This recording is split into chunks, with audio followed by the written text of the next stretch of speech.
कल एक इम्पैक्ट वाला हुआ है, वो IT sir ji. I think हमारा भी आईटी और यूएस में भी आईटी दोनों में ही इम्पैक्ट आते हुए दिखा है।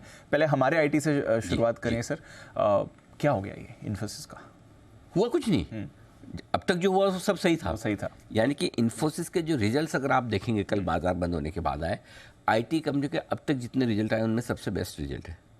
अच्छा, हाँ, 1% की ग्रोथ, इवन 0.6% के आसपास की ग्रोथ टीसीएस की थी, बाकी की सबकी ऑलमोस्ट नेगेटिव। बड़ी कंपनीज में, बड़ी कंपनियों में सबसे बेस्ट ग्रोथ इन्फोसिस की है। सो रिजल्ट के लिहाज से कहीं कोई दूर दूर तक समस्या नहीं, सारे के सारे अनुमान के मुताबिक नतीजे या अनुमान से थोड़े बेहतर है।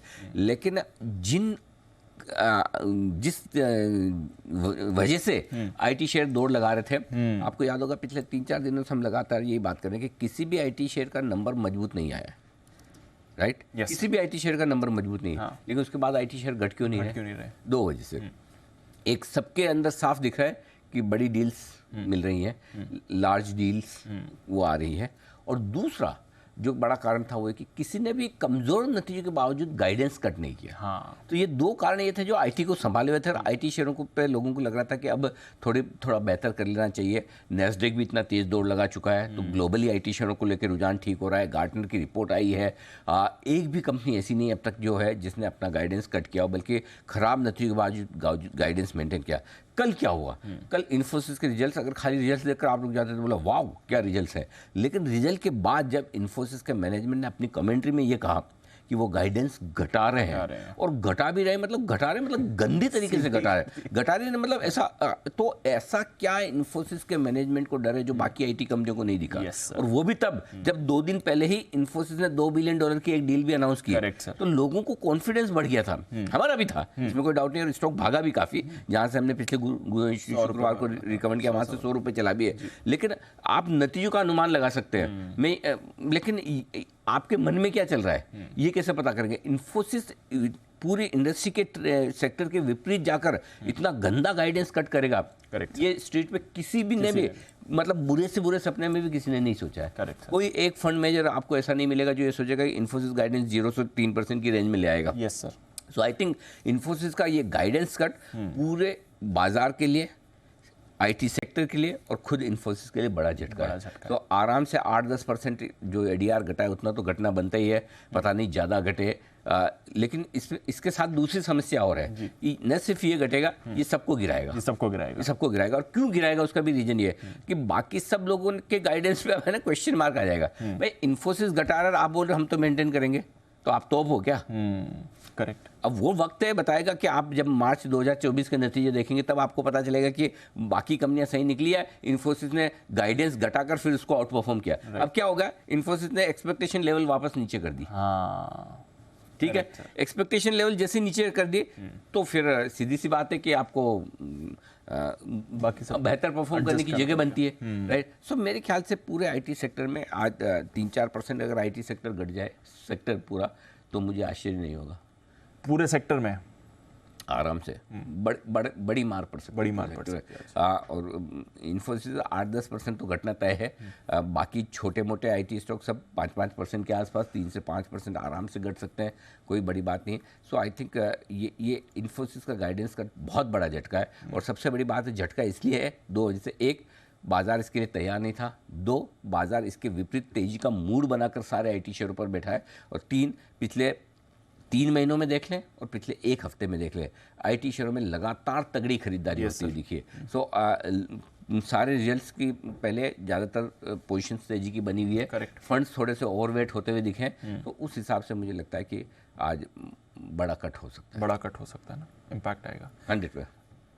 आज ही के लिए इम्पैक्ट आएगा, या फिर जो आप कह रहे थे कि एक तरह से, क्योंकि यही एक सेक्टर था जिसने बाजार में पार्टिसिपेट नहीं किया था, आगे का आउटलुक ठीक हो रहा था, गार्टनर की रिपोर्ट आई थी, तो पॉजिटिव आउटलुक लंबे समय के लिए बन रहा था, क्या उस पर भी इम्पैक्ट आएगा? दीप देखिए, उस पॉइंट ये है कि अब इन्फोसिस क्या अपने गाइडेंस को आउट परफॉर्म करेगा? ये सवाल है। दो तरीका है, अब आप या तो गाइडेंस इतना लोअर करके आज प्राइस एडजस्ट हो जाती है और वो प्राइस एडजस्ट होने के बाद आप गाइडेंस को आउट परफॉर्म करना शुरू करते हैं तो स्टॉक धीरे धीरे वापस ऊपर जाएगा, और गाइडेंस के मुताबिक ही करते हैं तो आप नीचे के नीचे एडजस्ट हो करेंगे। आपको याद होगा हम IT शेयर पर बुलिश हुए भी, लेकिन उसके बावजूद हमने कहा कि एक झटका लग सकता है, उसके लिए तैयार रहना चाहिए। वो झटका ये है, वो झटका मुझे लगा कि नेस्डेक की वजह से आएगा, फ्रेंकली मुझे इन्फोसिस की वजह से नहीं लगा।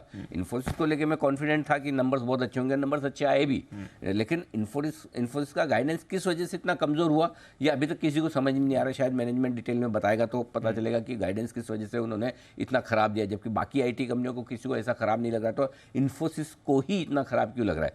सो आई थिंक अब क्या होगा, फॉर एग्जाम्पल मतलब मेरे हिसाब से इन्फोसिस 65 रुपये की EPS करेगा और 18 का मल्टीपल देने में मुझे कोई शर्म नहीं है। ठीक है, तो 65 से 18 के हिसाब से आपका भाव होता है 1170 रुपये। सो आई थिंक 1200 रुपये के आसपास इन्फोसिस स्टेबल हो जाना चाहिए। ओके, इवेंचुअली आप 1450 के आसपास है। सो अगर 1200 के आसपास, 1200 का मतलब ये 1150 से 1250 की रेंज ऐसी है जहां पर फंड्स आराम से कंफर्टेबली फिर वापस खरीदने लगेंगे। इन्फोसिस का रिकॉर्ड है, जब भी खराब नंबर्स पे कभी भी 10 से 15% घटा है, उस क्वार्टर में आपको एक्यूमुलेट करने का मौका मिलता है, अगले 3 क्वार्टर में आपकी भरपाई हो जाती है और ऊपर से पैसा बन जाता है। सो आपको अगर इन्वेस्टर हैं और गलती से आपने 1400, 1450, 1500 की रेंज में लिया है, ठीक है, अब आपके पास ये ऑप्शन है, जब भी 1200 के नज़दीक उस समय का मूड माहौल देखकर आप उसको एवरेज कर लें, और इसीलिए 2 टुकड़ों में खरीदने की राय आती है, क्योंकि कभी भी किसी तरह का ये झटका इन्फोसिस की वजह से दूसरी कंपनियों को लगा, दूसरी कंपनियों की वजह से इन्फोसिस को लग सकता था। कोई भी IT शेयर आपके पास हो तो आप एक यहाँ से 10 से 15% का करेक्शन जब भी आपको अगले कुछ समय में मिले, वहाँ पर आप वापस से एक्यूमुलेट करके एवरेज कर सकते हैं। सो ऐसा कुछ खराब नहीं हुआ, और खाली इन्फोसिस बोले इसका मतलब ही नहीं कि सब खराब है। करेक्ट, अगर इन्फोसिस के मैनेजमेंट को लग रहा है खराब है तो ये उनका असेसमेंट है, लेकिन ठीक है, मार्केट में इशू ये है कि भले एक दिग्गज को खराब लगे, गिरते सब साथ में, भाईचारा बहुत है ना। घटते भी बढ़ने में भले भाईचारा मतलब सुख में साथ देना दे। स्टॉक मार्केट में शेयरों की अच्छी खासी है, दुख में जरूर साथ में देते हैं। बढ़ने में सब बड़े ना बढ़े, घटने में सब तुरंत घट जाते हैं। अच्छा तुम घट रहे हो, चलो मैं भी घटता हूं, चलो साथ साथ करते हैं, लेट्स फॉल टुगेदर, वैसा वाला हाल है। सो ठीक है, मेरे हिसाब से 1150 1250 ये रेंज है जहाँ पर आपको जब भी धीरे धीरे मिले यहाँ पे इन्फोसिस में खरीदारी करनी चाहिए। ये सिंपल आपके लिए फॉर्मूला रखिए, और बाकी IT शेयरों में भी 10 से 12% जिसके रिजल्ट आ गए उनके 10% प्लस में करेक्शन में आपको खरीदना है, जिसके रिजल्ट नहीं आए 10 से 15% करेक्शन में खरीदना है। रिजल्ट तो इस क्वार्टर के खराब आने ये सबको पता है, पता ही था, ये हमेशा पता है। एक भी IT कंपनी ने अच्छे नतीजे दिए नहीं, इनफैक्ट सबसे बड़े रिजल्ट है इन्फोसिस के। अगर गाइडेंस मेंटेन करते तो आज इन्फोसिस आपको 50 रुपये ऊपर मिलता। यस सर, बट ठीक है जो है।